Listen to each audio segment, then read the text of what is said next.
Here's my project I'm working on. There's my monitor.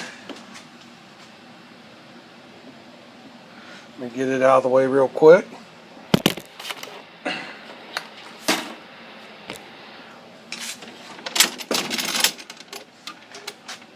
Yeah, a little dirty in here right at the moment. What I'm doing is custom modification.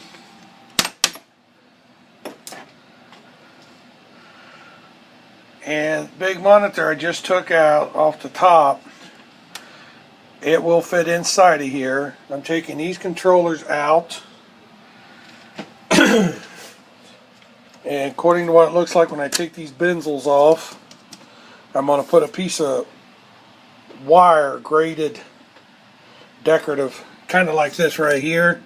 I got two pieces. I don't know if I got enough of it or not, but what I'm going to do is leave this wood on, and then again, maybe, I don't know. This is going to be a learning curve. So what I had to do is I took apart a Miss Pac-Man, or a Pac-Man, Super Pac-Man, whatever, console. It was a small one, messed up. So by putting that bigger monitor in there, these controllers and trying to do them is going to be not feasible, because this monitor has to sit long ways. Let me see if I can get it sitting there roughly.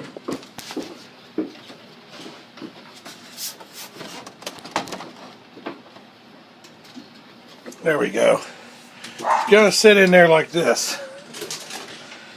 So, and with this being a horizontal monitor, that means the game's going to play opposite. So you have to treat it as such. So when a game plays, you'll have to look at it this way to see it instead of this way. So to take the controllers, which I have right here, the modification I did,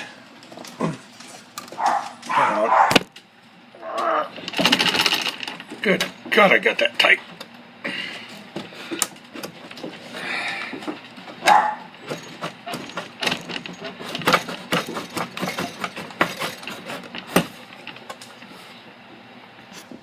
So what I did was, me and my handy little cordless power tools, my Ryobi power tools, modified the cabinet.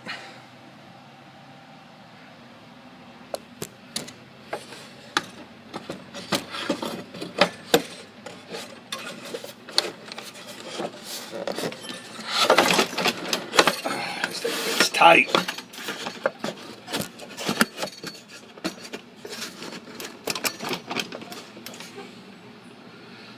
Now the only problem I have here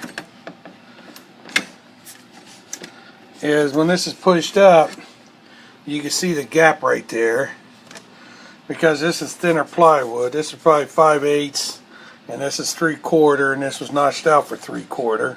So what I'll have to do is I'll have to put a shim in here. Same thing here.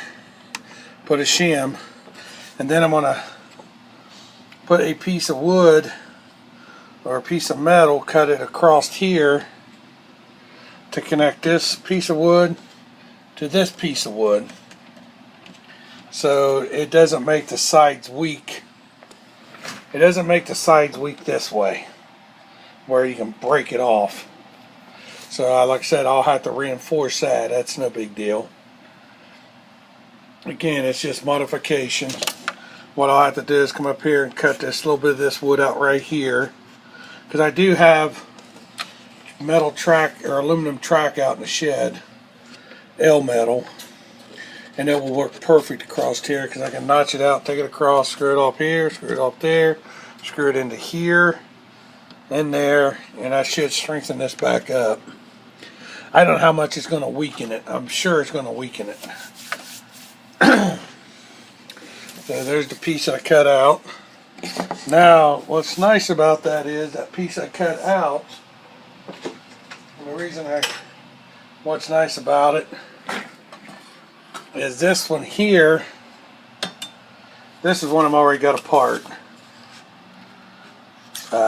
This was all tore up. I don't remember how it got tore up. So now I could take this, put it on to cut it out to fit that, but I'll have to again put a shim on it because this is probably 5/8 and the other's 3/4.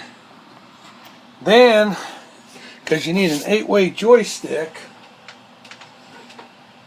so what I did to keep the thing as original as possible, as you can't see here, but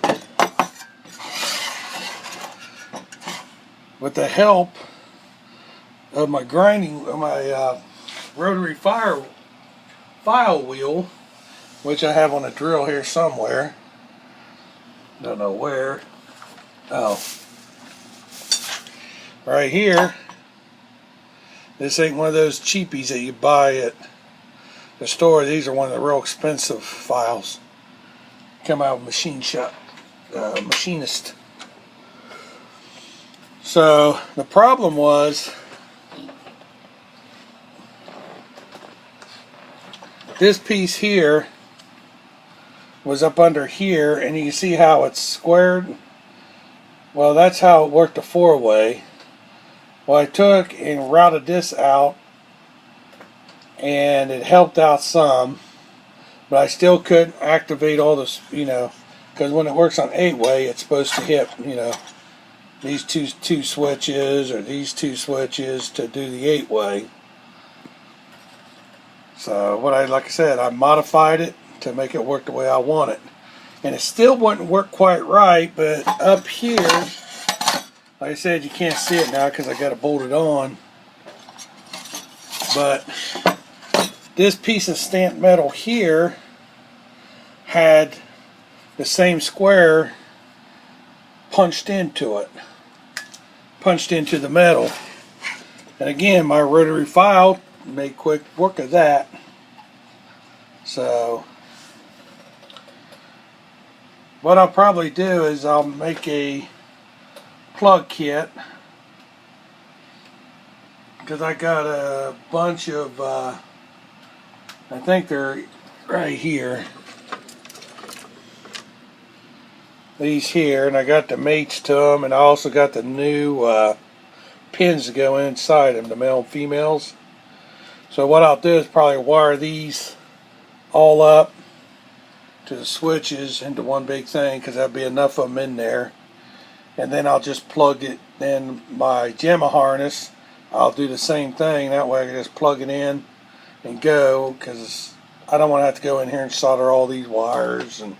I can cut the wires off the Gemma harness and solder them on here, but I don't know. I'll cross that bridge when I get there. I haven't 100% decided. So right now, that's about where I'm at. And the only problem I see I'm going to have is right here, this hinge to hold the door. So I'm going to have to do something different with that. I'll probably get a prop rod. Just do away with that and put a prop rod on it. Hook a rod up like right here and spin it up and put it into a latch here or something to hook into here, because I don't have the keys to these.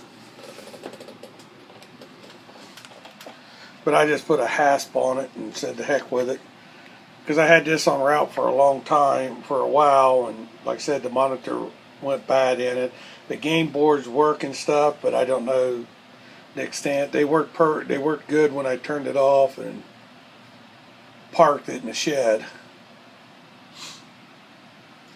But that's where I'm at on my new 61 that I'm building.